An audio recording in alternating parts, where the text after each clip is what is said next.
Très bien, bonsoir à tous et à toutes depuis le Brésil. C'est presque bonsoir ici, dans d'autres fuseaux horaires.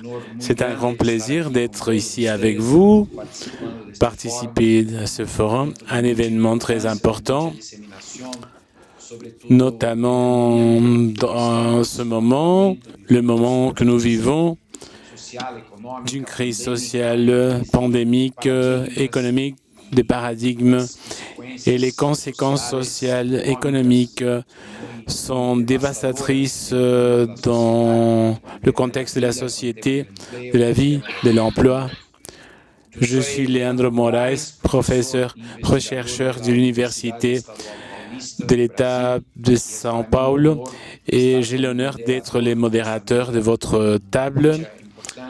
Une table très importante et je remercie l'invitation, l'opportunité, la confiance de tous les organisateurs, surtout de l'OIT qui m'a invité à modérer ces tables. D'accord. Notre table d'aujourd'hui s'appelle Innovation sociale avec des unités locales de développement inclusif et durable. Les entreprises de base communautaire, le futur du travail, le développement économique et l'économie verte. Et ce sont en réalité des sujets pour une réflexion importante du siècle XXI lorsque nous devons agir, avoir des actions à la recherche des changements structurels et de rencontres. Nous vivons du point de vue technologique, productif, industriel, l'une des plus importantes transformations de la productivité, de la consommation avec la technologie, l'industrie 4.0. Mais de l'autre côté, nous vivons un contexte de beaucoup d'inégalités, de beaucoup de concentration d'agenda. Et c'est pour cela que, avec la crise qui affecte la plupart des pays, il est nécessaire de penser à un agenda transformateur, orienté vers un modèle de développement, d'attention aux personnes et à la planète. Pour se transformer, il faut changer et dans ce sens, l'innovation sociale devient nécessaire pour donner réponse aux nouveaux et aux vieux défis que la situation actuelle nous pose en termes d'un nouveau modèle de production, de consommation plus inclusif, durable et qui traite les personnes comme des parties importantes de ce processus. Alors aujourd'hui, dans cette table, cette session, nous avons pour objectif de montrer comment le développement économique local présente des changements pour les relations interinstitutionnelles au niveau du territoire, peuvent promouvoir l'innovation sociale à travers des entreprises communautaires qui réalisent le développement économique local. Et c'est un sujet très important pour penser les moyens d'implémentation des objectifs du développement durable de l'agenda 2030 qui a, comme nous tous le savons, des objectifs économiques, sociaux et environnementaux. D'accord. Dans cette session, nous avons plusieurs orateurs. Marcelo Carrasco, président de l'Association nationale de conseil des gouvernements régionaux du Chili pour le développement de la région. Il est conseiller du gouvernement régional et il a aussi d'autres postes. Nous avons également Francisco Javier Jiménez Navarro, directeur de l'entreprise publique et de base de la communauté de la Sierra de Calice. Il a une vaste expérience dans la gestion des services publics et des municipes, des communautés, et depuis l'année 2012, il est directeur de l'entreprise publique SAO, chargé de la gestion des déchets dans les municipes de la communauté de la Sierra de Cádiz. Nous aurons également Maximilien Alonso, directeur et représentant argentin de la Banque centra-américaine de l'intégration économique. Maximiliano est diplômé et master par le Centre d'études financières de l'Espagne.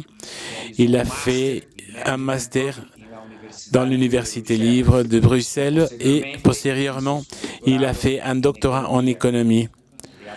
Il a publié également des papers et des magazines locaux et il a eu des postes comme de membre consultant au Mexique pour l'éducation internationale, l'Observatoire de la responsabilité sociale pour l'Amérique latine et les Caraïbes. Il y a aussi Emilio de Barros, de Flaxo. Il participe avec nous de cette session. Et nous avons Francisco Albuquerque, coordinateur du comité scientifique du réseau de développement territorial pour l'Amérique latine. Il est né à Cordoba en 1944. Il est docteur en économie, master en développement et politique publique. Il était fonctionnaire des Nations Unies à la CEPAL, à Santiago du Chili, et aussi professeur de l'université et rechercheur scientifique du Conseil supérieur des recherches scientifiques en Espagne. La méthodologie que nous avons proposée pour développer la session, nous allons le voir après cette présentation. Sur le sujet de la table, de la session et des orateurs, nous avons 8 minutes pour chaque orateur pour une présentation pragmatique, stimulante, et ils vont faire leur présentation dans cet ordre. Après les présentations, je vais prendre quelques minutes pour faire des commentaires généraux et des analyses des conversations des orateurs pour penser à des questions destinées au débat que nous allons faire ensuite. Environ 25 minutes. Nous aurons environ 25 minutes pour le débat avec le public à travers le chat, à travers le modérateur, les organisateurs et les orateurs. Et ensuite, il y aura 5 minutes pour la fermeture de notre session. Alors, comme nous pouvons le comprendre,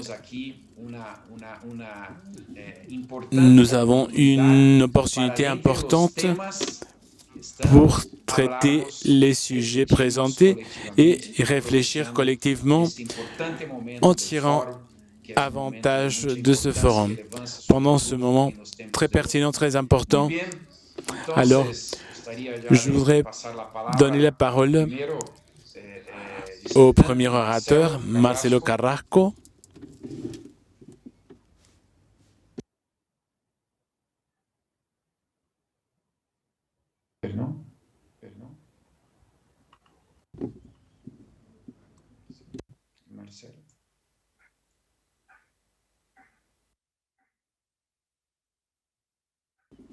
Marcelo. Est-ce que tu es là, Marcelo? ¿Se escucha bien? Ah, sí, gracias. Vous m'entendez? Hola, estamos acá desde la Araucanía de Je Chile. suis ici au Chili. C'est un plaisir de partager avec vous. Nous avons une petite présentation qui est liée à l'innovation sociale et le développement productif.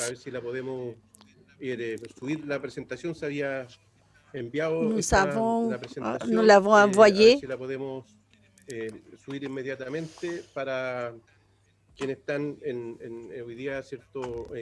Pour ceux qui sont connectés aujourd'hui,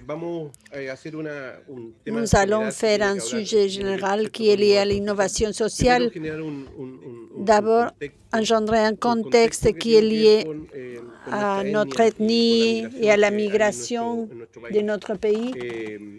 Il y a 9,5% de la population au Chili qui appartient à une ethnie Et dans le cas de notre région de Araucanie, 33,1% appartient à un peuple originaire.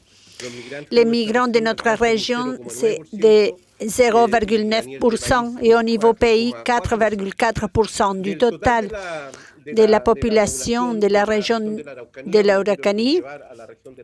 Je vais parler de cette région. Elle est au sud de la capitale régionale.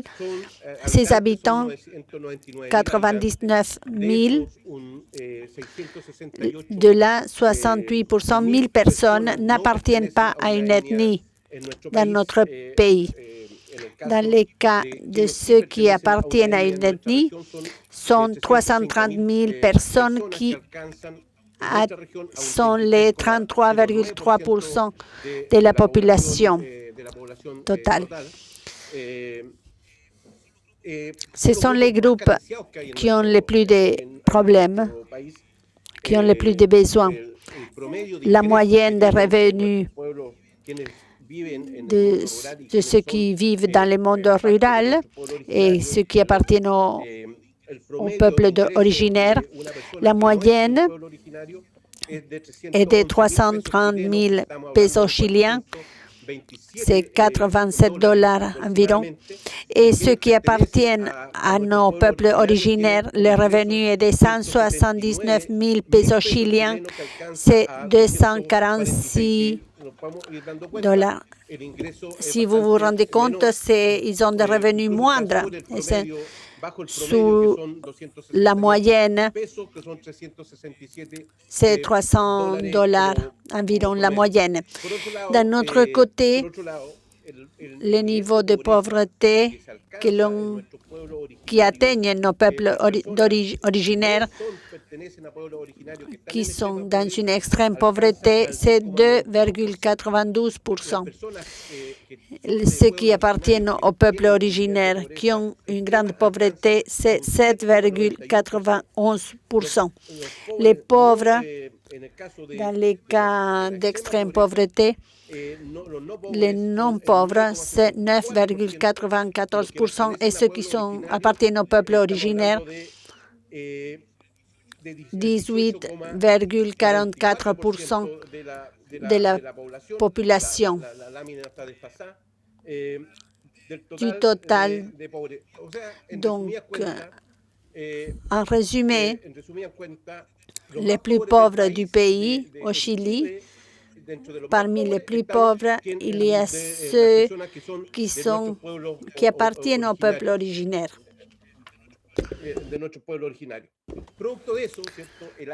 En 89, Marcelo, disculpe. Marcelo, ¿usted me escucha? Là, je ne veux pas arriver à un sujet de caractère politique. Cela est lié au système de production. En 1989, notre pays, une fois la démocratie récupérée, il y a eu les traités des peuples originaires. En 1989, ce qui engendre un nouveau traitement pour ces peuples. Je ne veux pas entrer dans ce débat,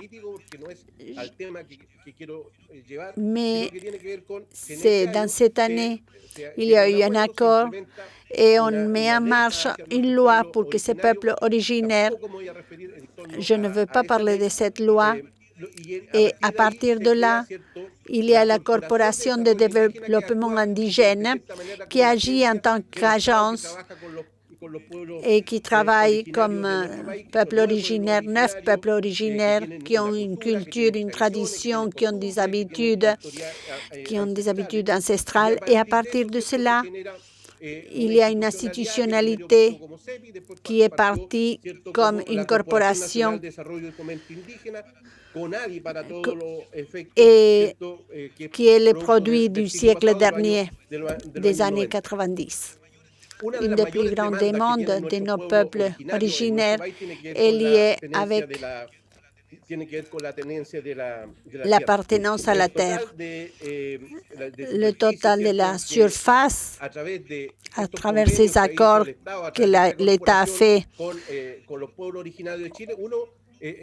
on a recommencé la récupération des terres ancestrales qui avaient été prises de la part de l'État. Et donc, je ne vais pas trop parler sur cela, mais à partir de cela, c'est qu'on a investi ces années de la part de ces corporations de développement indigène à travers des programmes 20A et 20B. On a investi plus de 660 000 $. Et dans le cas de la région de l'Araucanie, il y a 534 millions de dollars qui ont été investis pour donner les terres au peuple indigène de notre pays. Combien de 628 communautés indigènes qui se sont bénéficiées? L'État a restitué plus de 270 000 hectares au niveau national et seulement en Araucanie. Il y a beaucoup de terres qui ont été restituées. Et le problème dans le processus de restitution des terres qui a fait l'État ont un faible niveau de production et l'État a donné les terres. C'est comme donner une voiture à une personne sans gasoil. Et nous avons travaillé sur cela, sur en quoi ils travaillent dans le monde, c'est dans le monde agricole et dans l'activité de survie. Nos peuples originaires, sans perdre trop, sont les plus pauvres parmi les pauvres. Ils ont une agriculture de survie. Les problèmes, c'est sur l'acquisition des terres, des politiques publiques pour la restitution des terres. Ils sont associés sans assistance technique, sans capital de travail, sans perspective de futur, sans habilitation sanitaire ni de logement. En résumé, c'est un programme que même s'ils sont restitués du point de vue politique, du point de vue du développement économique, c'est un échec, c'est un grand échec. Aujourd'hui, la matrice d'exportation de cuivre au Chili représente 29 000 millions de dollars et l'industrie fruticole d'exportation représente plus de 6 300 millions de dollars. Alors, qu'est-ce qui se passe? Il y a eu une très grande croissance de l'exportation fruticole. Aujourd'hui, les fruits au Chili sont la deuxième source dans notre pays. Il y a un thème lié au capital humain. Un hectare aujourd'hui de fruits engendre 72 tonnes par personne, par homme, et tandis que le blé, 4 personnes par an. Notre articulation est liée avec les entreprises fruticoles engendre du travail pour arriver au deuxième secteur le plus exportateur du Chili. Et quel est le problème? Le manque de terre, d'eau, de capital humain. Aujourd'hui, avec les programmes de restitution des terres de la part de l'État à ces populations, il y a l'opportunité et cela doit être lié avec les terres de restitution de notre pays. Pour les fruits d'exportation, il y a l'eau, il y a une disponibilité de capital humain. Alors, quelle est notre proposition? Nous avons commencé un processus avec 3 communautés indigènes. Aujourd'hui, il y a une opportunité dans notre région où les groupes économiques, les 3 grands groupes économiques sont liés. Il y a un problème de terre au niveau pays. Donc, aujourd'hui, comme il n'y a pas de terre ou comme ces terres ne peuvent pas être achetées, il y a beaucoup d'eau et beaucoup de capital humain. Ils cherchent une association de bonnes pratiques pour engendrer avec ces communautés indigènes. Nous avons réussi à faire des coopératives avec ces communautés pour faire un plan pilote d'au moins 50 hectares de fruitiers. Il y a une expérience de production en matière de vin dans des vins de qualité Aujourd'hui, il y a une nouvelle feuille de route, il y a un nouvel accord. Il y a une alliance stratégique de faire au moins 5 hectares de travail avec les communautés indigènes. C'est un plan pilote qui se fait entre les grands exportateurs et avec ce groupe d'habitants de notre territoire qui sont les plus pauvres des pauvres, qui ont un niveau de survie très précaire et qu'aujourd'hui, avec les instruments du monde privé et avec le soutien de l'État, on peut avancer sur un plan pilote qui peut engendrer une dynamique économique soutenable propre dans cette région où les peuples originaires peuvent faire partie du développement économique de notre pays. Quelles sont les actions qui viennent de ces plans pilotes? Un programme de formation à des fonctionnaires municipaux et petits agriculteurs qui n'ont pas dans notre région, et cela a toujours été dans des grands entrepreneurs fruticoles, et aussi ceux qui sont liés à la formation de nos étudiants. Il y a une prémisse. On dit que si on fait toujours les mêmes choses, les résultats vont être toujours les mêmes. Nous sommes l'un des pays les plus centralisés qui est l'Amérique latine. C'est notre organisation qui le fait. Je salue M. Llorens, qui est notre secrétaire général. Nous voulons faire partie, engendrer des opportunités dans nos territoires. Aujourd'hui, nous avons été à la marge. Nous sommes ceux qui avons des bons terrains et nous ne pouvons pas le faire.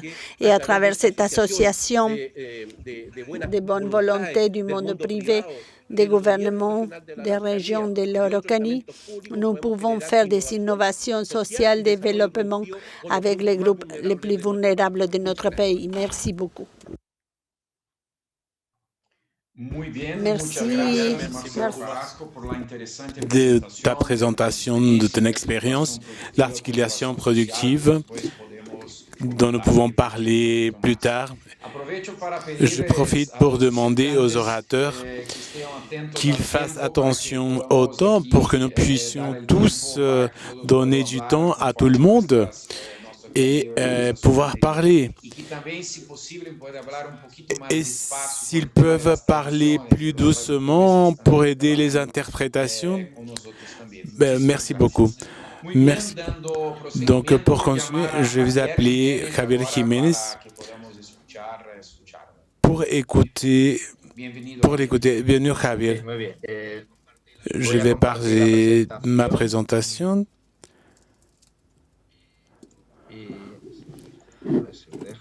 Je veux voir si mon ordi me laisse.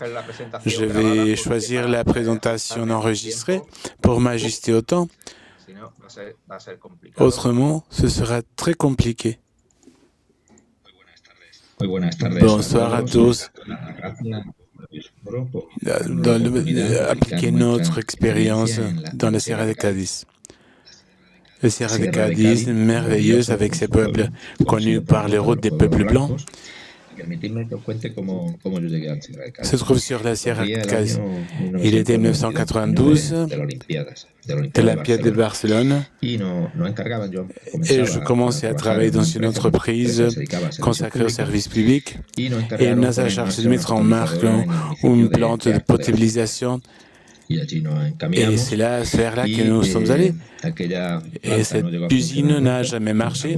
Il y a quelque chose qui n'a pas marché, mais le voyage m'a aidé à tomber amoureux tout d'abord de ma femme, qui a été ma femme pendant 25 ans, et un autre élément, c'est cette zone, cette région, qui dispose de parcs naturels, 217 000 habitants et 19 mairies. Et je ne peux pas vous transmettre les odeurs, la joie de ses habitants, comment il est bon de se promener dans ces rues, mais je peux vous montrer la beauté de ces villages. Nous parlons des villages magiques, nous parlons de joie, nous parlons d'une beauté incroyable. Nous parlons de nature, nous parlons d'un environnement spectaculaire. Il est clair que dans cet environnement, nous pourrons comprendre pourquoi nous réalisons un projet de cette envergure dans cet environnement. C'est comme ça que surgit le projet d'économie circulaire Sierra de Cadiz avec des fonds européens et son implémentation et de l'Assemblée de l'Andalousie. Quels sont les objectifs de ces projets?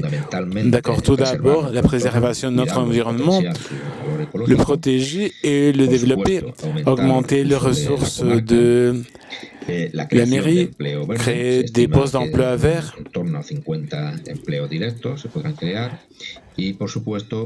et une administration adéquate des déchets. C'est un modèle de gestion des déchets et surtout c'est un nouveau modèle de collecte. Nous voulons tout séparer. Nous voulons envoyer le système choisi par les caractéristiques de nos populations a été le service porte-à-porte où il y a les containers et chaque jour de la semaine, on prend une partie des déchets, du plastique, des restes et des linges. Concernant les appareils électriques, les vêtements, l'huile végétalisée et les déchets de la construction, les débris. Nous avons également un système pour le réutiliser dans d'autres cas pour la restauration et pour la valorisation. Tout ceci implique une série d'investissements. Dans le cas du service porte-à-porte, alors les containers offerts à chaque citoyen, qui sont 2 pour la partie organique et pour le reste déchets, et avec le reste compter d'installations adéquates pour mener ces actions. Ce nouveau modèle implique une stratégie de transport. Nous aurons à la mairie des usines de traitement, nous aurons des usines de séparation et ceci implique des économies de transport. Et surtout, nous allons également avoir la possibilité de valorisation des effractions des déchets au sein de la mairie. Et ceci implique l'utilisation des moyens. Et il faut considérer également que les différentes collectes qui auparavant s'enchevauchaient disparaissent et deviennent une seule collecte à travers laquelle nous optimisons le temps et le déplacement. Il y a un nouveau modèle de traitement. Je vais me centrer sur la fraction organique qui suppose 40% du poids de tous les déchets générés au niveau domestique. Cette fraction organique, nous allons la traiter à 4 niveaux. Un niveau domestique, tout d'abord, dans lequel les maisons qui respectent certaines conditions, qui ont des potagers, des jardins et qui puissent faire du compost, on va leur donner un dispositif pour le compost et une formation pour qu'ils sachent comment ça marche, qu'ils puissent générer leur propre compost. et pouvoir traiter leurs fractions organiques. Un niveau suivant serait le niveau communautaire pour le traitement dans de petits quartiers, noyaux, etc. Un maximum de 250 habitants, puis on passe à un compostage au niveau municipal des populations qui serait fait à travers des machines automatiques comme celles que vous voyez sur la photo. Et ces machines ont une capacité de traitement pour des mairies et des populations d'entre 1000 et 5000 habitants. Nous allons installer 5 de ces machines dans le secteur pour couvrir 9 populations. Et ensuite, il y aura une usine régionale pour le reste des populations, notamment des populations grandes. Cette usine a une capacité pour 15 000 tonnes. Ce modèle, à travers ce modèle, il faut interagir avec les citoyens. Cela va impliquer un défi, le défi de non jeter les déchets, mais de les traiter. Ceci implique la diffusion, la formation, l'accompagnement une fois le service installé. Comme exemple, le dernier sondage pour savoir quelle partie de la population était affectée par ce système, il y a 80% des personnes qui acceptaient le nouveau système. Et nous voulons également atteindre un nouveau modèle de tarification. Le citoyen qui gère pire les déchets va payer plus et celui qui les gère mieux va payer moins. Pour cela, nous devons installer une plateforme technologique qui va nous aider à établir ce type de tarification. Et donc, j'espère dans ces très peu de temps avoir vous transmis visuellement qui nous sommes, la raison de nos projets. Il est toujours essentiel de savoir pourquoi on met en œuvre un projet et nous avons eu jusqu'à présent des résultats incroyables de recollection et nous remercions l'Andalousie, le gouvernement de l'Andalousie pour nous avoir permis de réaliser ce projet. Donc, la gestion des déchets est possible. Merci beaucoup et nous vous espérons tous ici. Merci. Merci. Merci. Merci, très bien. Vous avez respecté le temps, aussi l'expérience. Nous passons à la présentation de Maximiliano Alonso. Vous avez la parole.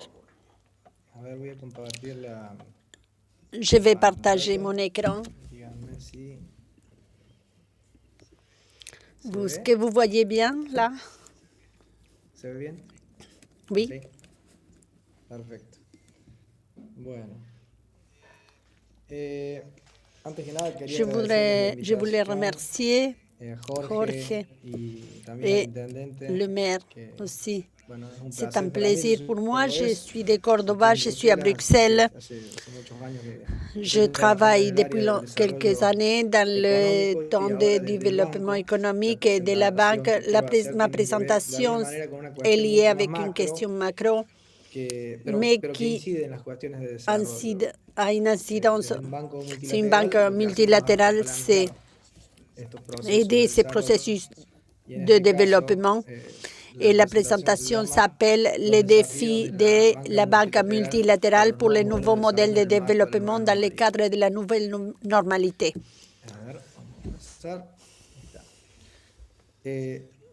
Nous entendons toujours le nouveau modèle de développement. Qu'est-ce que cela veut dire? Qu'est-ce que cela signifie? Ce que cela veut dire, c'est que l'on reconnaît que les autres modèles n'ont pas fonctionné, n'ont pas très bien fonctionné, et que l'on cherche quelque chose de nouveau qui ne remplace pas les autres, qui est soit lié avec des lignes directrices de l'environnement, qui soutiennent la durabilité, les nouveaux paradigmes, etc., pour engendrer une meilleure qualité de vie. Et là, j'entre dans mon sujet. Pour qu'il existe un nouveau modèle de développement, il doit être aidé avec les systèmes financiers. Un des pattes, c'est le système de financement et la banque multilatérale est l'un des espaces. En Amérique latine, par exemple, c'est celui qui investit le plus dans le positionnement du développement dans toutes les régions. Notre banque investit pour donner 5 000, 6 millions de dollars annuels en politique de développement. En Amérique centrale, nous avons investi 52% des investissements. C'est nous, on investit plus que les BID, que la CAF, BID, que la CAF. Alors, ce que nous proposons, ce que je propose en termes de discussion, dans ces changements pour la banque multilatérale,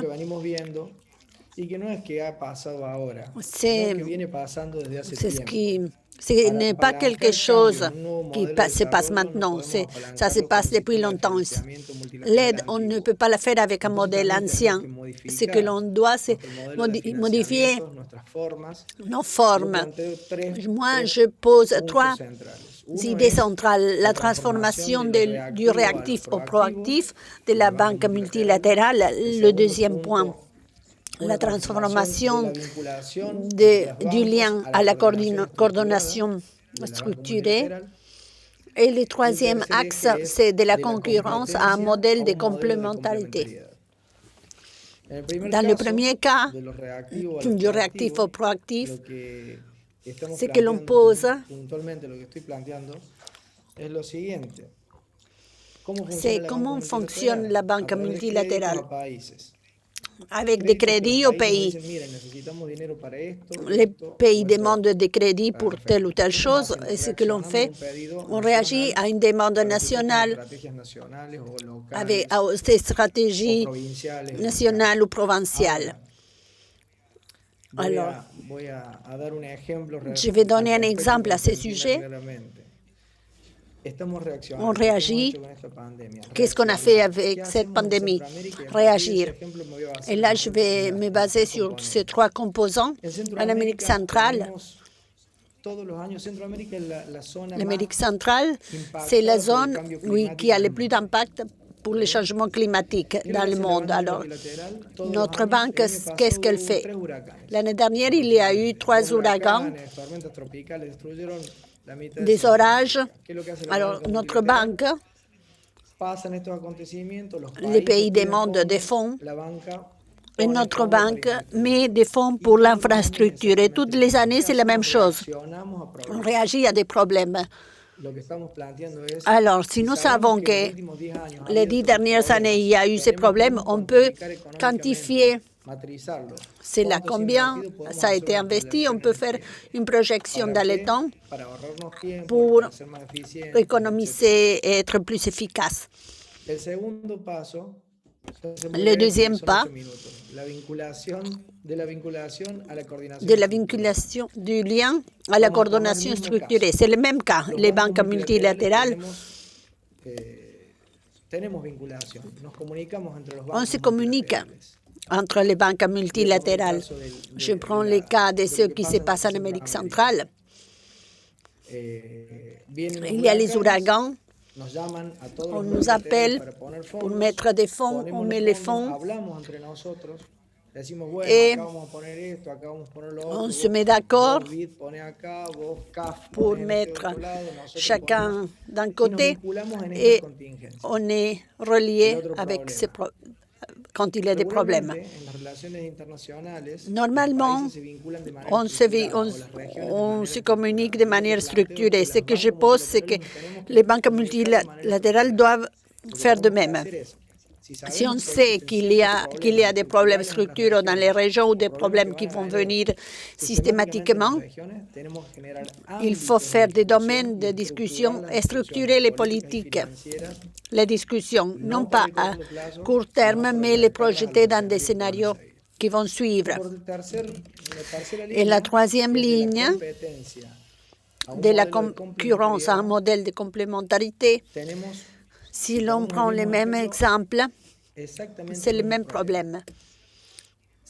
Quelques banques ont plus de compétences que d'autres. Par exemple, ce qui se passe en Amérique centrale, notre banque est très forte dans la création d'infrastructures orientées vers l'environnement. 45% des investissements que l'on fait dans la banque ont une composante environnementale. On veut arriver à 55%. D'autres banques multilatérales ont d'autres compétences meilleures que notre banque, mais on ne va pas complémenter les capacités de chacun. Pourquoi? Parce qu'il y a une matrice culturelle et aussi des développements très individualistes. Il faut aller à un procès de complémentarité et pour cela, les deux autres questions doivent se passer. Il faut changer les modèles vers un modèle proactif et changer vers une coordination et cela va nous aider à engendrer beaucoup plus de durabilité dans les domaines d'appartenance. Enfin, un sujet très important, c'est celui qu'on a toujours utilisé, c'est les ODS.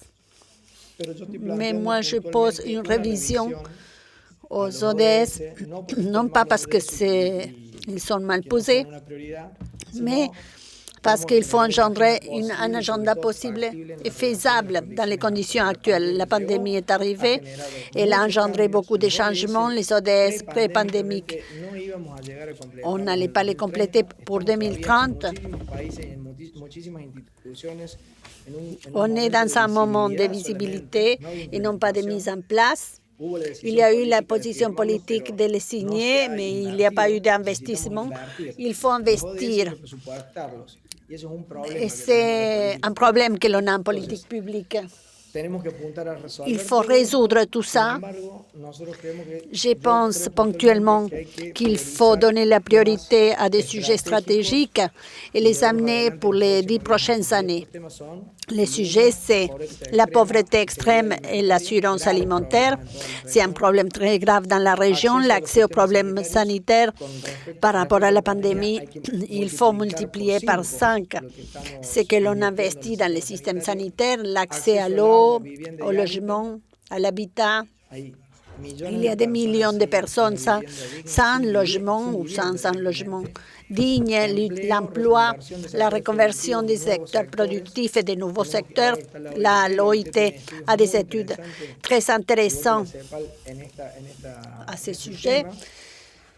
Il le disait aussi, et d'un autre côté, l'éducation, la science, la technologie et l'innovation de manière appliquée pour le développement, avec 3 sujets transversaux. La numérisation et l'accès universel à l'Internet, la productivité inclusive 4.0, les changements climatiques, les désastres naturels, l'énergie verte, l'égalité de sexe et l'autonomisation de la femme. Pour ne pas dire que les ODD sont mauvais, je vais expliquer cela. En ce que j'ai dit, le plus important en termes de relations, c'est le numéro 17 pour nous. Si on n'a pas des alliances pour réussir les objectifs, on ne va pas pouvoir les accomplir au système macro des finances pour soutenir un nouveau modèle de développement, ni dans un système de développement économique local. Tout seul, on ne peut pas construire des développements. Il faut mettre des politiques conjointes multisectorielles pour avoir un plus grand impact et pour avoir un apprentissage conjoint. Merci beaucoup. Très bien, Maximiliano. Merci beaucoup de tes apports et la réflexion critique à propos des ODD.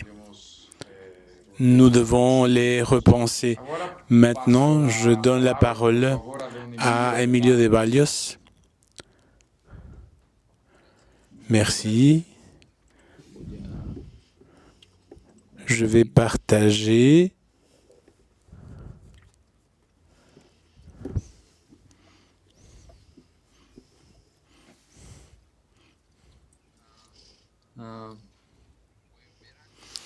Est-ce que vous voyez quelque chose? Non, Emilio.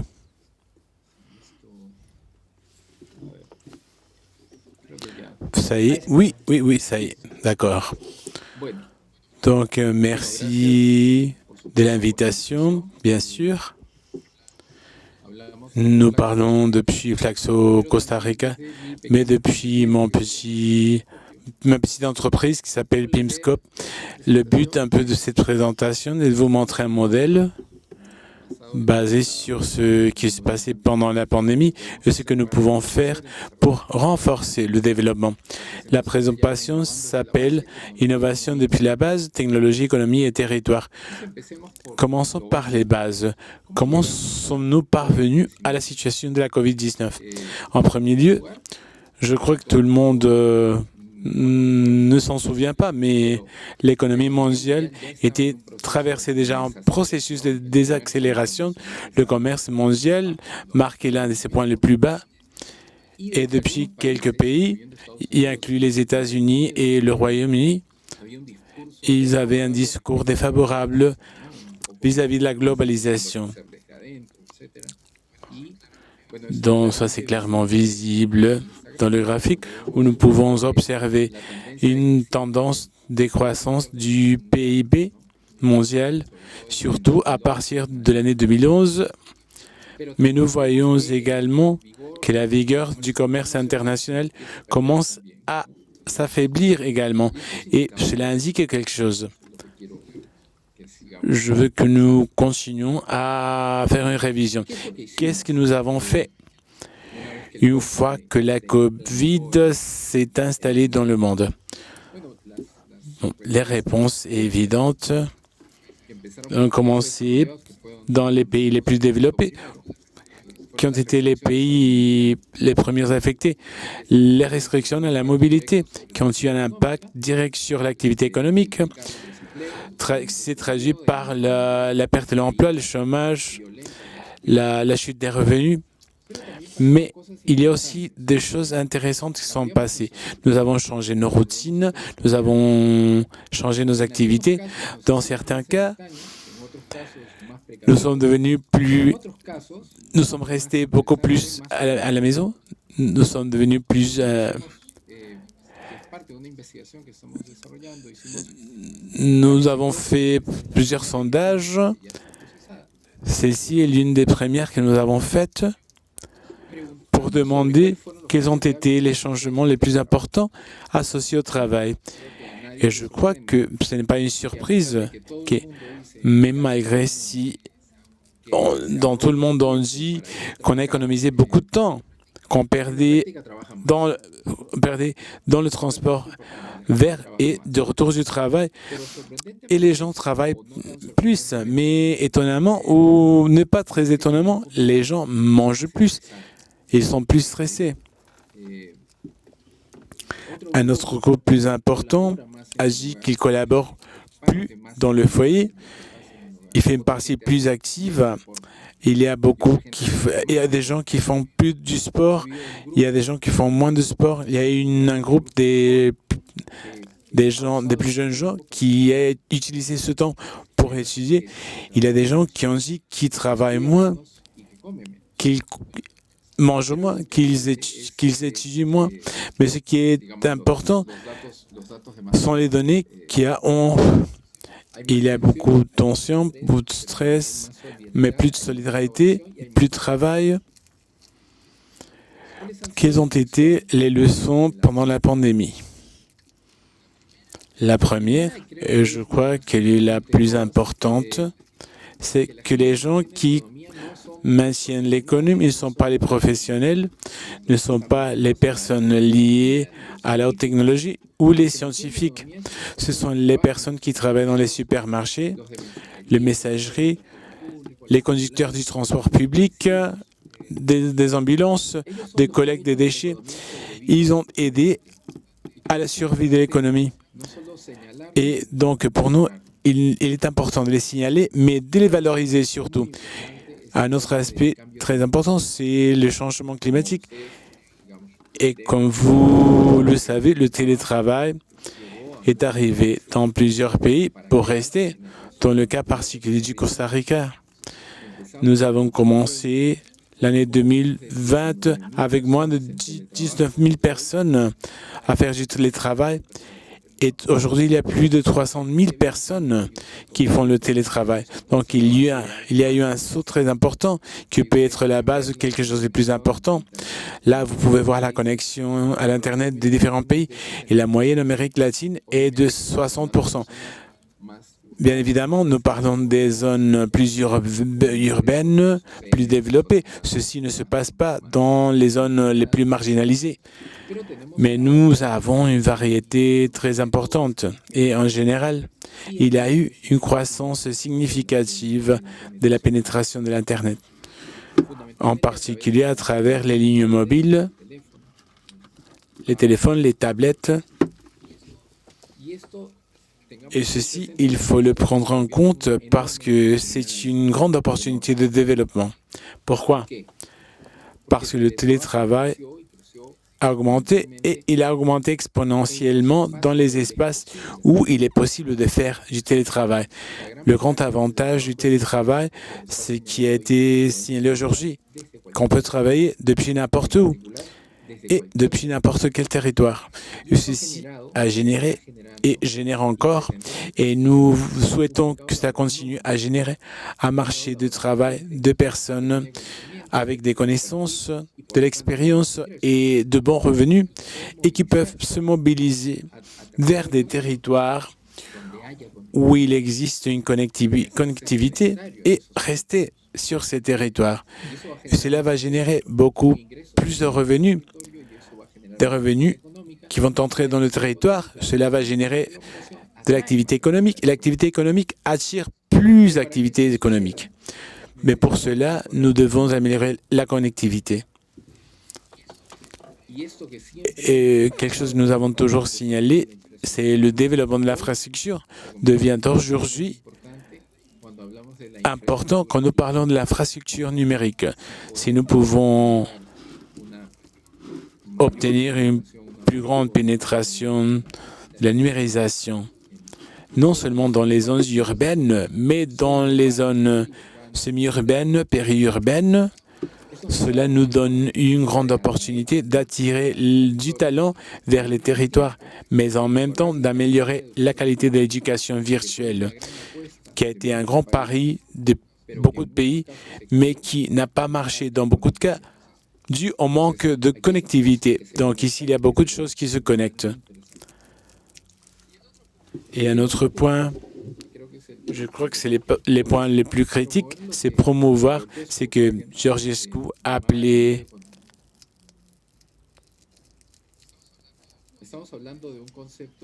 la bioéconomie, concept élaboré il y a plus de 50 ans. Il parlait de choses très intéressantes qui aujourd'hui sont un peu plus nécessaires qu'avant. Libérer les ressources de la guerre pour améliorer la qualité de vie des pays en développement, promouvoir d'une manière plus intensive l'agriculture organique, éliminer les déchets, les gaspillages, surtout celui de l'énergie, promouvoir l'austérité.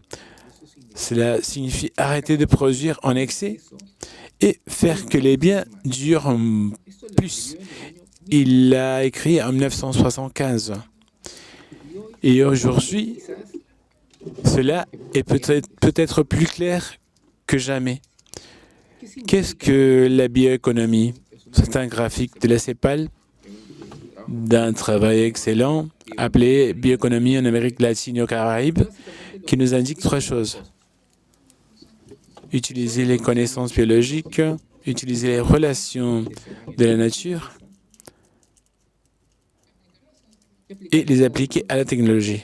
Et à partir de cela, commencer à développer des contextes où nous puissions travailler avec des fondements biologiques dans des processus biologiques. Ça, c'est l'approche de la bioéconomie. Comment le faire? Quelques conseils, si vous voulez. Ce qui s'est passé avec la pandémie, c'est qu'il y a un recul, le chômage, le sous-emploi, la chute des revenus, mais ce qui ne va jamais arrêter de se passer, c'est la consommation d'aliments, qui ne va jamais tomber. Mais ce que nous pouvons faire, c'est commencer à modeler le type de nourriture que nous devons consommer. Tout d'un coup, nous importions beaucoup d'aliments. Et vous savez des cas des aliments qui sont produits dans des pays de l'Amérique, sont traités dans un pays de l'Europe. Et ceci a très peu de sens. Nous devons commencer à consommer des aliments frais, des saisons qui sont à proximité. Il y a beaucoup d'aliments. Et le cas du Costa Rica, pour moi, c'est paradigmatique. Il y a beaucoup d'aliments qui ne sont plus consommés simplement parce que les gens ne savent pas à quoi ils servent ou parce qu'ils aiment mieux un hamburger, une pizza que des aliments traditionnels. Mais pourquoi arrêter de consommer des produits qui ont non seulement une approche orientée vers le nourrissement, mais qui peuvent être également très savoureux et qui sont également très accessibles parce qu'ils sont saisonniers et parce que leurs prix sont raisonnables. Mais on a arrêté de les consommer par des questions historiques ou des patrons de consommation. Et une autre chose que nous pouvons prendre du modèle de Georgescu, c'est arrêtons d'acheter tellement de choses nouvelles, réparons les choses que nous avons. Et cela implique revenir à une économie d'atelier. Peut-être certains d'entre nous sont parvenus à connaître des endroits où on réparait des chaussures, des vêtements et où il n'y avait pas tellement de consommation. Donc, il n'y avait pas tellement de partition. Que faisons-nous, que pouvons-nous faire à partir du local? Promouvoir la consommation d'aliments frais, saisonniers et de proximité, qui sont territoriels et endémiques, accessibles et au prix raisonnable, compétitifs. Acheter moins de produits importés, qui ne veut pas dire qu'il ne faut pas acheter des produits importés, mais il faut les acheter d'une manière plus rationnelle. Et surtout, acheter plus dans le quartier, ce qui implique une moindre mobilité. Et au moment où la pandémie et à travers sa troisième vague implique un patron plus sûr des consommations. Donc, manger sain n'est pas toujours manger, ne veut pas toujours dire manger. Et il faut manger local. Ça, c'est depuis l'aspect micro. Mais depuis l'aspect macro, tout ce que tout le monde essaie de faire, c'est d'appliquer un système de vaccination rapide et massif, conserver la consommation pour les personnes qui sont dans l'économie informelle. Alors, il faut maintenir cette consommation en utilisant des bonus, en congélant le paiement des services. C'est un autre outil qui a été utilisé pour aider, surtout pour aider les petites entreprises, ou en remettant les dates de paiement des impôts. Et dans la réalité, cela implique la réduction de la mobilité, mais en même temps, pour que les gens qui ne peuvent pas rester à la maison, qu'ils puissent sortir avec moins de risques. C'est le développement des programmes territoriaux d'emploi temporaire en améliorant les infrastructures des écoles, parce qu'à un moment donné, les enfants vont retourner à l'école, mais il faut des améliorations, de petites choses, de petites améliorations qui peuvent être faites maintenant. Pour finir, j'espère ne pas avoir dépassé mon temps. Il faut promouvoir la technologie parce que celle-ci, à travers le télétravail, a fait bouger le marché du travail. Promouvoir la bioéconomie pour la création de nouveaux marchés, des marchés avec de nouvelles caractéristiques, plus conviviales avec l'environnement. Les deux se développent sur les territoires et renforcent le tissu entrepreneurial local et les actions à caractère national comme les mesures de protection des personnes, des travailleurs et travailleuses. J'espère ne pas l'avoir fait trop rapidement, et je vous remercie de votre attention. Et je crois que je n'ai pas trop dépassé mon temps. Merci beaucoup. Très bien, Emilio, merci. Nous allons passer à la dernière présentation de M. Albuquerque. Paco. Bonjour. J'ai essayé d'ordonner quelques idées par rapport aux besoins d'une agence transformatrice centrée sur les activités de base de la vie quotidienne et quelques leçons apprises de la pandémie de la COVID-19. La première question est qu'il faut un agenda de transformation. Il ne suffit pas de parler de la récupération de la normalité, comme on dit généralement. Quel type de normalité est-ce qu'on parle? Le type de croissance économique précédent nous a apporté la pandémie. Je vais le rappeler immédiatement. Ce n'est pas là que nous devons aller. Et d'autre part, le besoin de l'inclusion sociale doit être quelque chose qui proviennent du discours théorique et deviennent une réalité dans une action locale, basée sur la récupération des gens, de la planète, d'adresser des besoins de base. Cela requiert des innovations sociales, culturelles, politiques, environnementales. Ce n'est pas une question de technologie, l'industrie 4.0, l'intelligence artificielle et tout cela qu'on nous raconte maintenant très souvent. Les bases de données, le problème c'est où est-ce que nous allons, de quelle manière et comment nous le faisons avec la participation des gens. Benjamin Barber est un écrivain catalan sur lequel Joan Subirats se rappelle souvent qu'il a un livre où il dit que ce sont les maires qui devraient diriger le monde parce qu'ils sont plus près des gens. Ils sont le résultat d'une possibilité d'un contour citoyen beaucoup plus majeur. Ils doivent mettre en marche les espaces en commun collectifs et qui n'est pas l'institutionnalité sacrée, c'est aussi l'espace de la communauté, l'espace collectif, le besoin des communs, le besoin de renforcer ce que nous appelons l'économie sociale et solidaire, la coopérative, reprendre l'économie informelle avec le type de croissance actuel.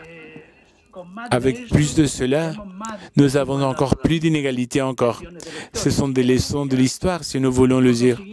C'est depuis le bas qu'il faut travailler. C'est pour cela que l'approche du développement territorial participatif qui commence en bas est essentielle dans cet agenda de transformation.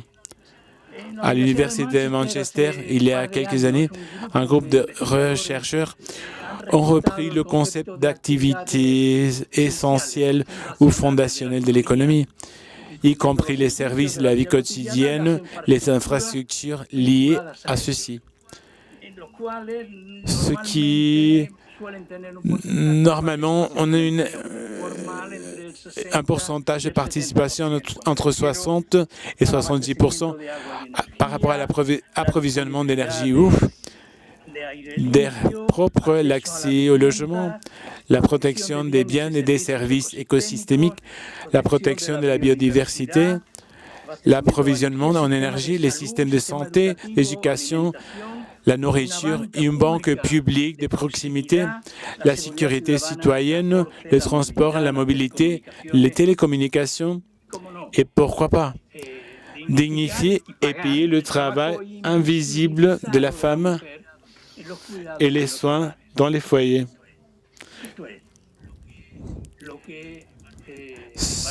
Ce que Barber appelle le local plus le global, ce qui est partout.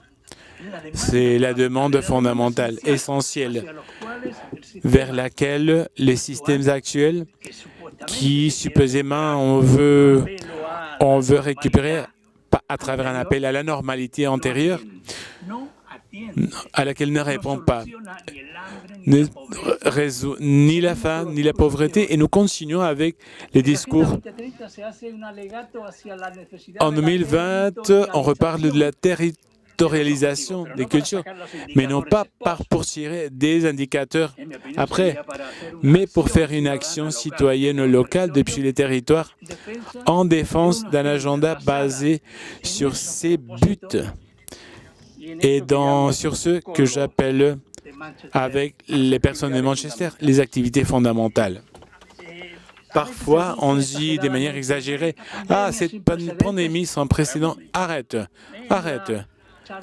Dans une conversation magistrale de Rodriguez Post, on a fait une allusion très pertinente au précédent de la pandémie. Je voudrais avancer un peu plus en prenant également deux livres récents que je trouve importants. L'un d'Atali Yakatali, qui a été assesseur de Mitterrand, L'économie de la vie, et un autre où on rappelle ce qui a été la grippe espagnole de 1918, qui a tué plus de gens que les deux grandes guerres ensemble. C'est un livre de Génération de 1910. Le Chevalier pâle de 1918. Je n'irai pas tellement loin. Je reviendrai un peu plus près. Dans la période du néolibéralisme, parce qu'il y a une relation directe entre la pratique de politique néolibérale et l'apparition des processus où la biodiversité commence à être détériorée. En 1980, apparaît le virus du sida, sur lequel un rapport des Nations Unies évalue un impact de 50 millions de personnes infectées, dont 16 millions mortes. Novembre 2012, l'apparition de ce nouveau virus d'origine allemande, appelé syndrome respiratoire aigu grave SARS-CoV-1, qui est le président de la COVID-19 en 2002. Il y a des précédents proches. 2019, le virus de l'influenza H1N1, dont un rapport de la CIA disait qu'il s'agissait d'une nouvelle maladie respiratoire humaine très contagieuse pour laquelle il n'y avait pas un traitement et qui pourrait déchaîner une pandémie mondiale. Les possibilités de contagion se trouvent dans des zones très peuplées. Donc, il y avait des précédents, il y avait des entités importantes qui attiraient l'attention. Personne ne voulait pas en écouter. Dans l'histoire a continué. 2014, c'est le virus de l'Ebola. Mais comme c'est l'Afrique, bon, c'est leur problème.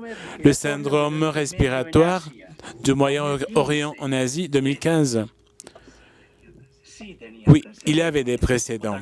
Une autre chose, c'est que l'intérêt de l'apprentissage de l'histoire soit limité. À quand les leçons apprises?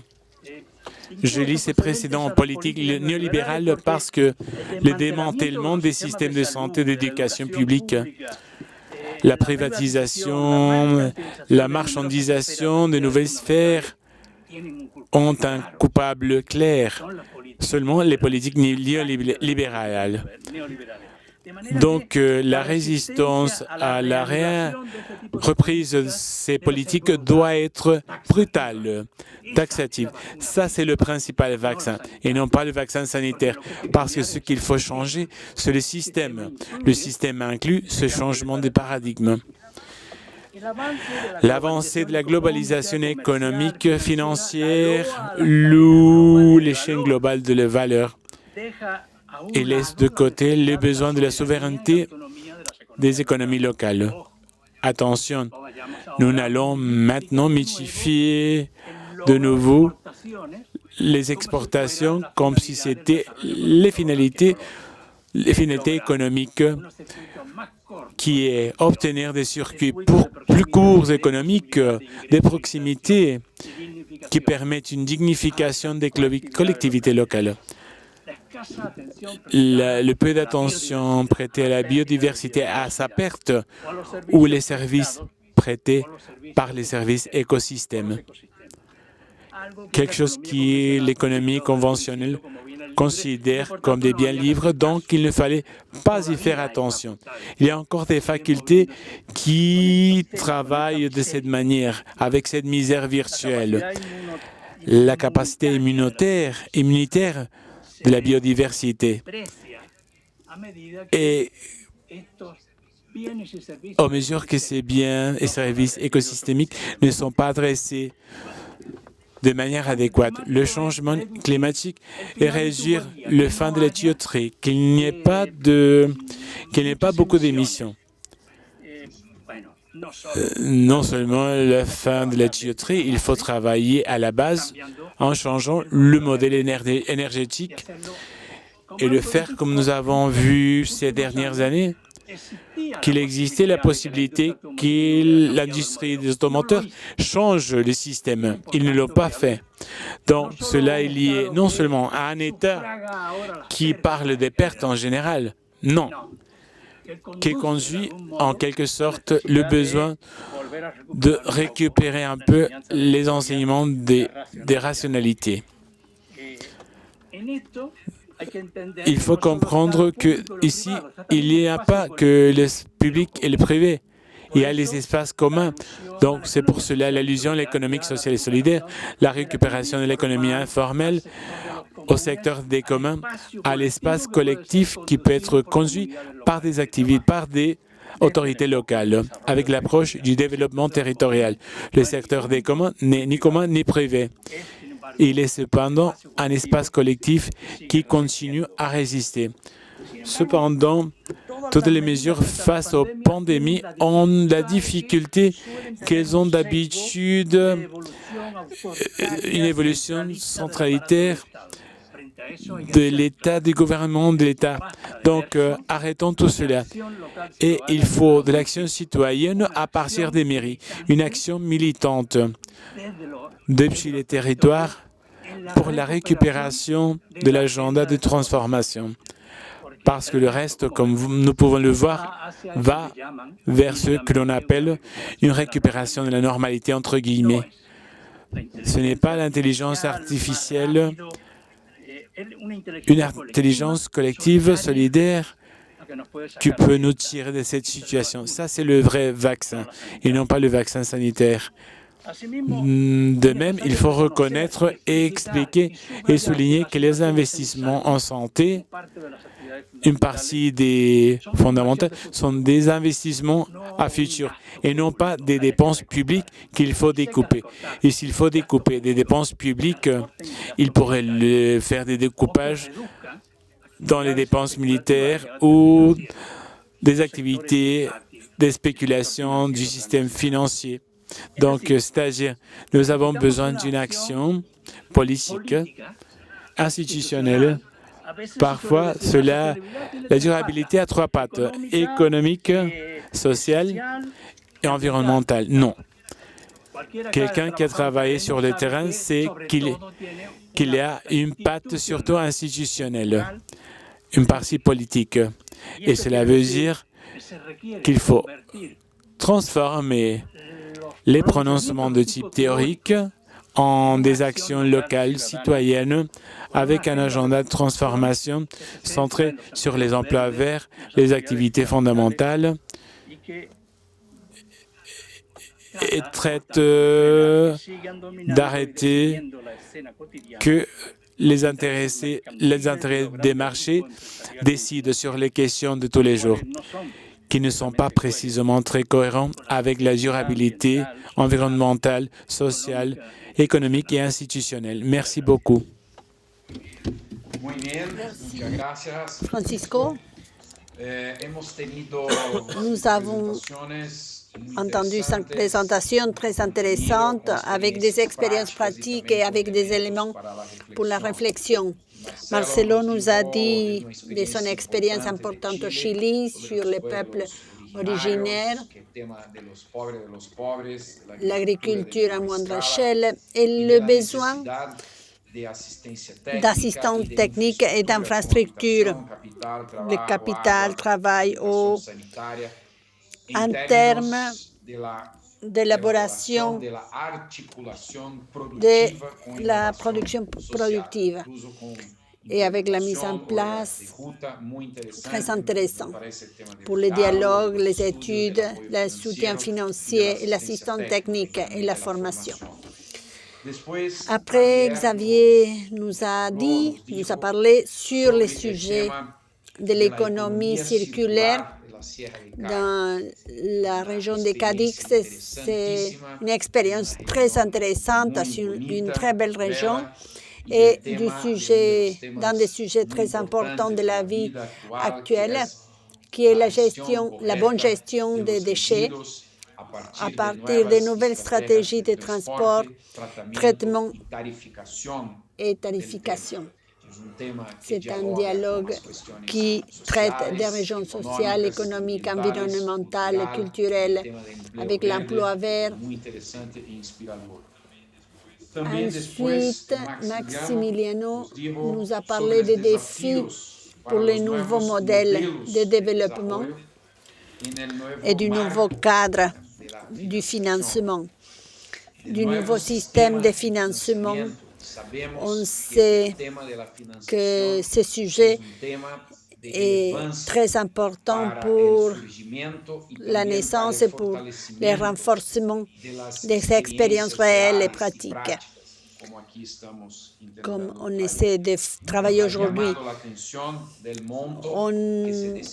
Le montant destiné à l'Amérique centrale nous a surpris et cela est nécessaire pour réussir le développement économique des territoires et d'une vision proactive et coordination structurée à partir d'un modèle de complémentarité qui semble très intéressant.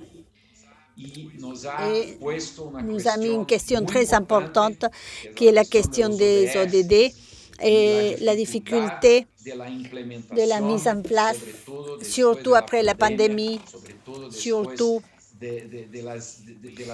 après les conséquences sociales, économiques néfastes que nous avons dû subir dans nos territoires et que des sujets prioritaires sont très importants comme la pauvreté extrême, l'insécurité alimentaire, l'eau, les logements, les emplois dans de nouveaux secteurs, mais aussi la question sanitaire.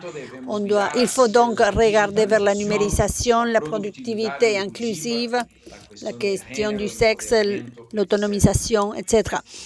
Ensuite, Emilio nous a fait une réflexion sur la technologie, l'économie et les territoires dans un contexte général avant même la COVID et le sujet de la désaccélération de l'économie mondiale et de la crise structurelle où nous sommes.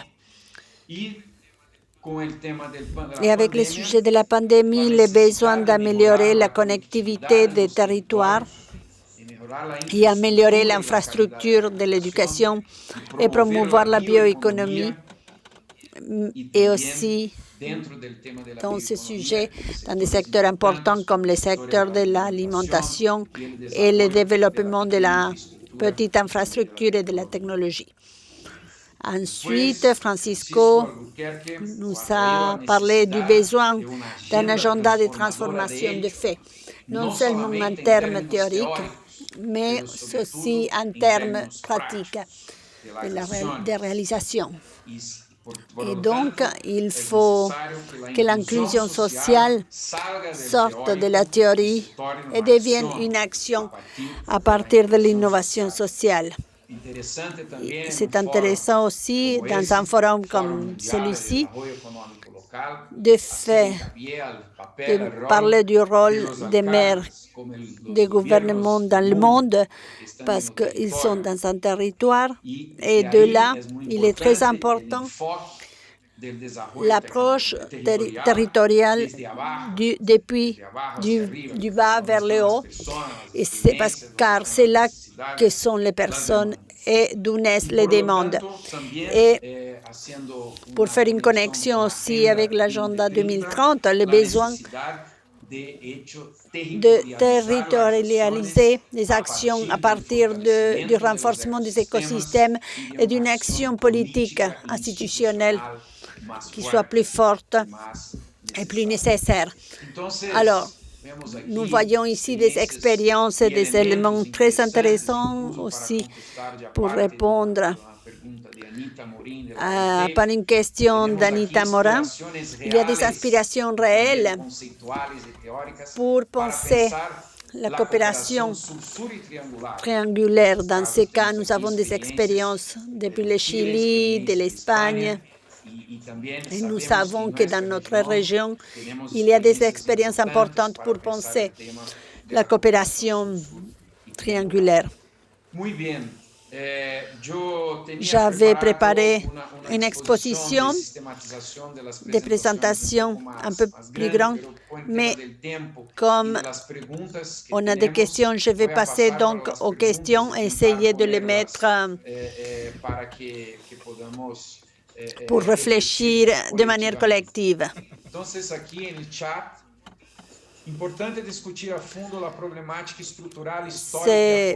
Il est important de penser à cela dans le monde, le bien-être des mondes des peuples originaires. Et je voulais demander quel est le rôle de l'Organisation nationale des peuples originaires et aussi le sujet de la gouvernance dans les territoires, comme Marcelo a dit. Ensuite, cela a été très important pour la région de Cadiz. J'aimerais savoir comment identifier chaque citoyen pour appliquer un montant.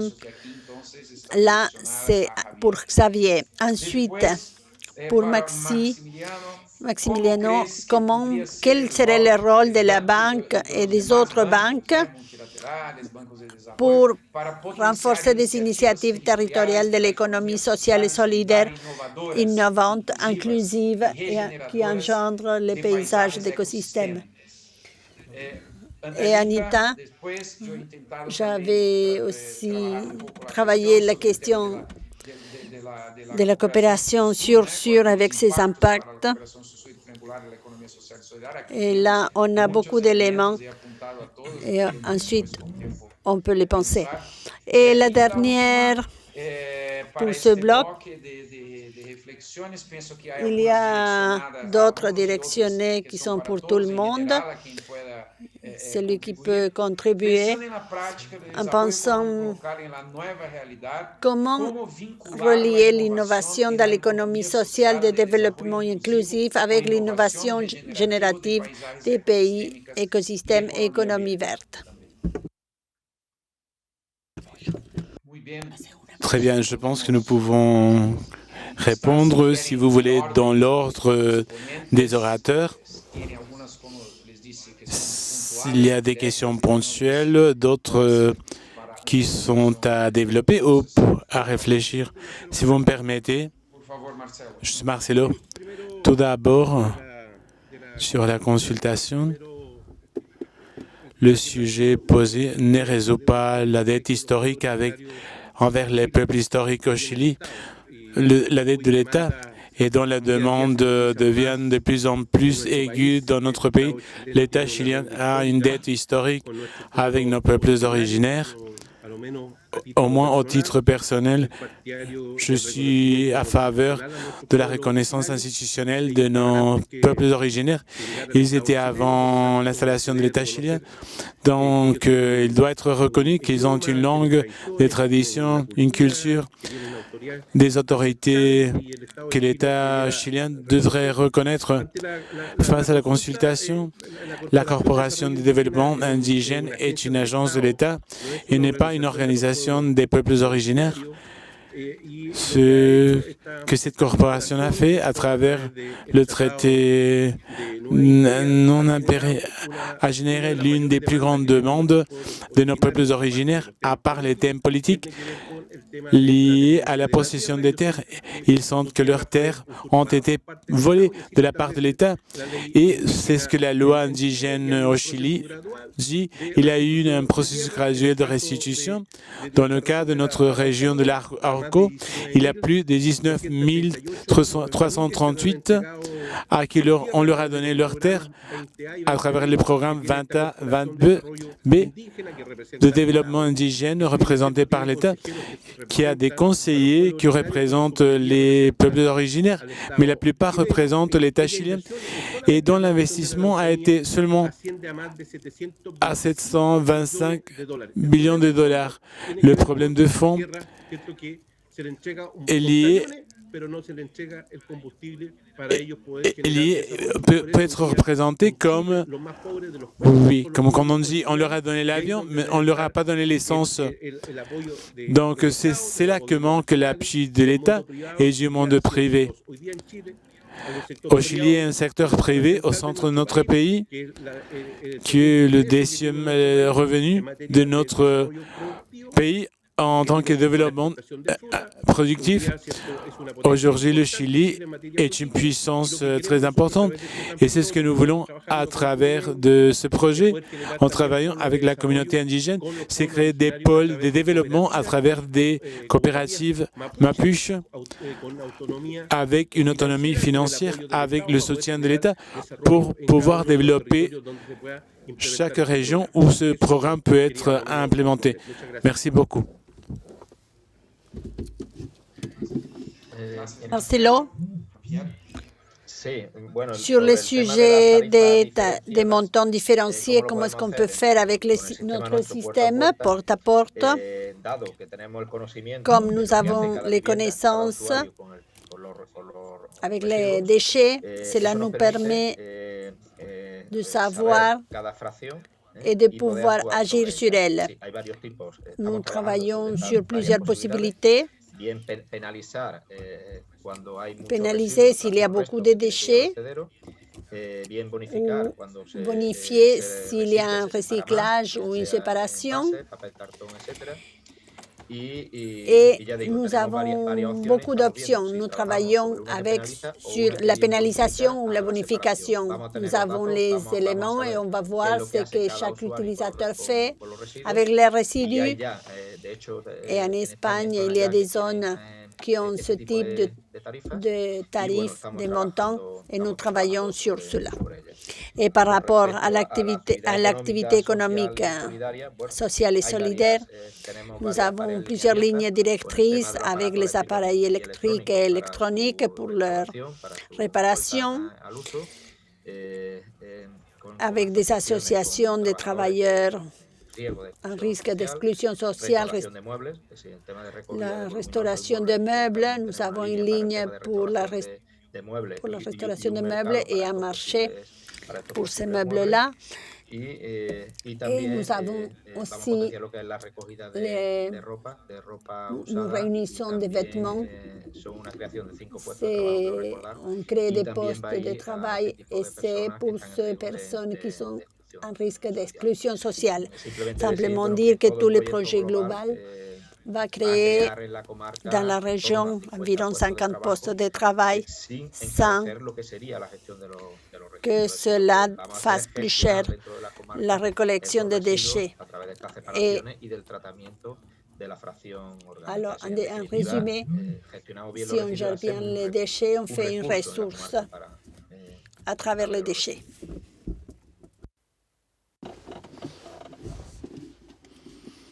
Bien. Maximiliano.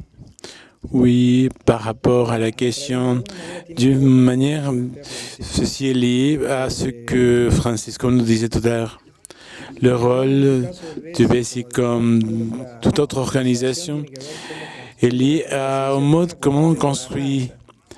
C'est une question de gouvernance. Plus loin la gouvernance est du manque d'une institution ou de la politique, de qui va recevoir l'impact ou va être le bénéficiaire. La brèche va être très ample. Donc, d'une manière, il faut commencer à introduire dans la prise de décision, dans la gouvernance des organismes internationaux, ce qui se passe au niveau du territoire. Je te donne un exemple.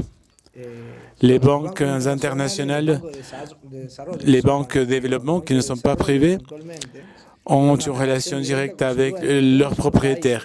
Les propriétaires sont les pays. Donc, qu'est-ce que je fais? Je représente les intérêts du pays, dans ce cas de l'Argentine, dans la banque, et j'ai une idée des priorités de mon pays, où je devrais l'avoir pour les exposer auprès de la banque, pour gérer, pour promouvoir ces priorités et recevoir des fonds pour aider, je ne sais pas, les provinces, les villes, même les secteurs privés qui en ont besoin.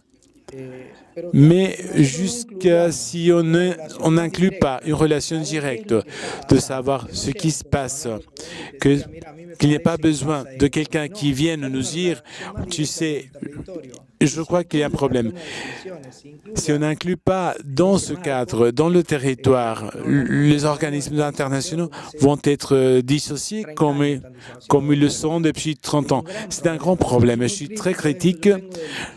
Je suis militant social, même si je suis économiste. J'ai été formé à Oxford. À 20 ans, j'ai organisé une ONG parce que je voyais que dans mon quartier, les gens avaient trop faim, mouraient de faim.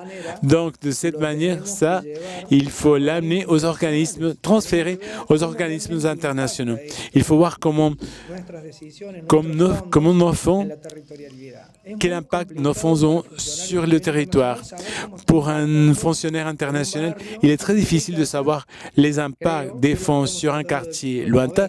Donc, c'est ce que nous essayons de promouvoir dans la banque, l'observation des impacts, donner une voix à ceux qui devraient l'avoir, même si nous devrions tous avoir une voix et créer une composante beaucoup plus sociale.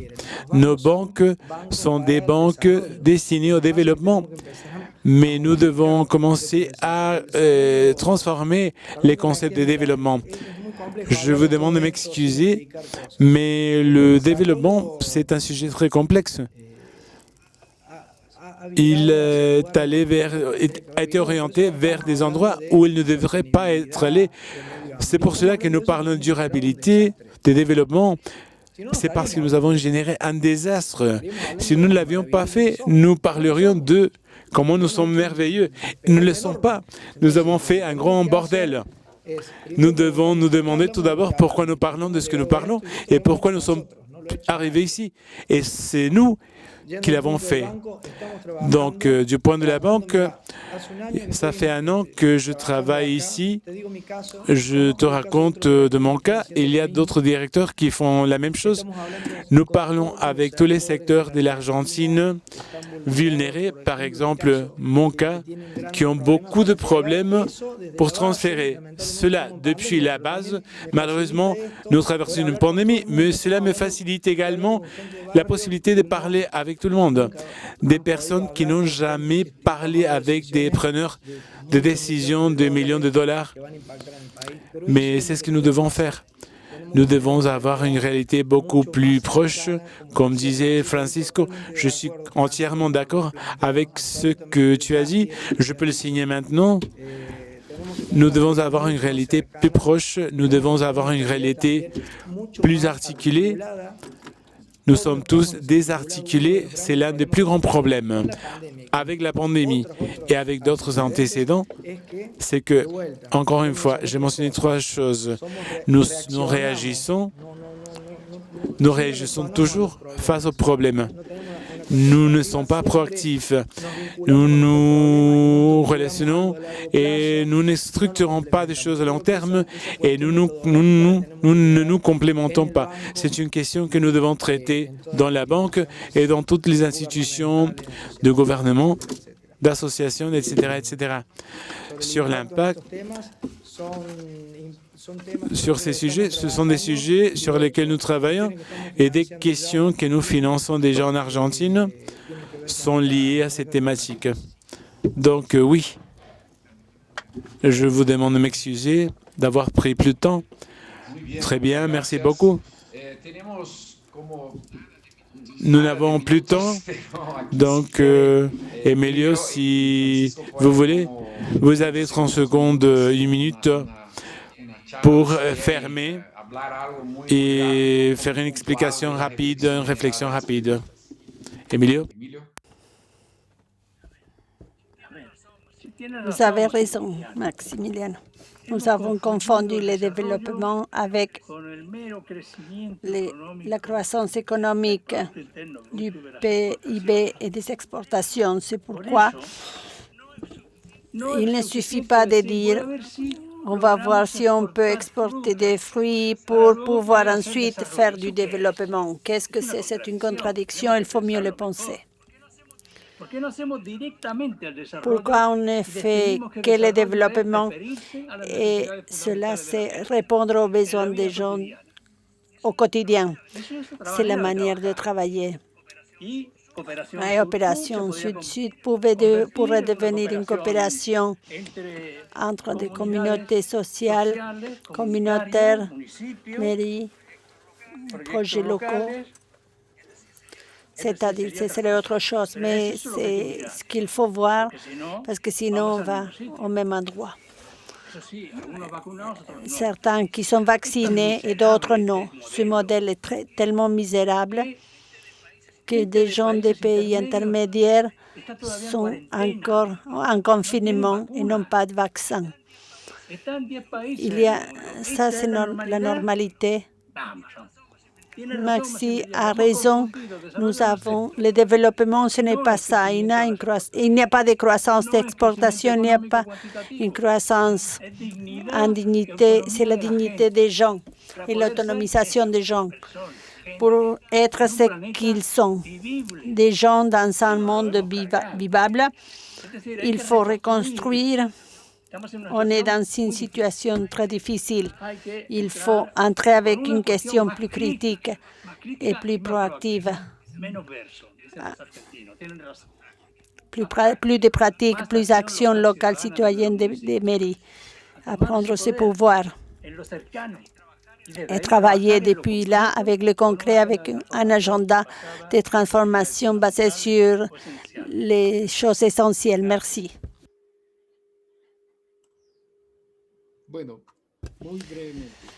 Très brièvement, accroître, ce n'est pas développer. Ce qu'il faut faire, c'est commencer à penser sur les gens. Le but de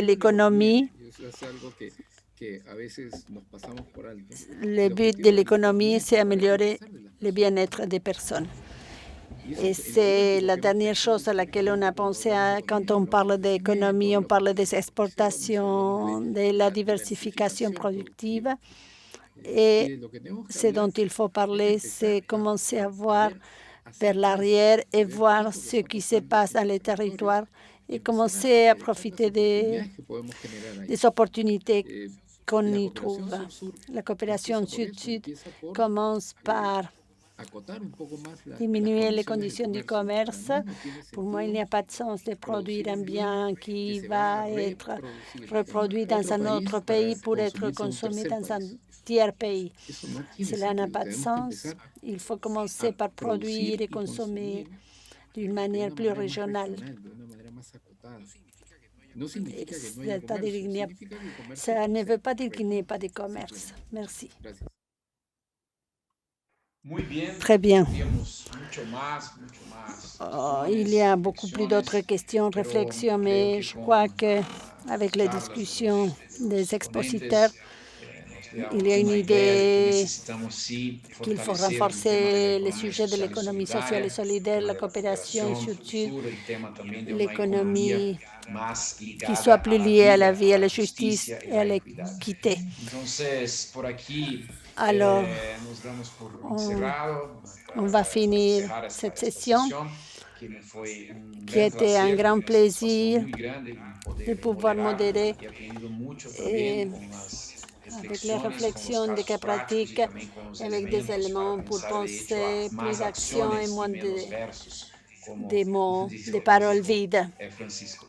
Merci beaucoup à tous les organisateurs, merci beaucoup à l'OIT, à Jorge pour la confiance, l'opportunité. J'espère que tout cela va nous mettre en contact avec une graine de réflexion qui peuvent être et qui peuvent. Merci.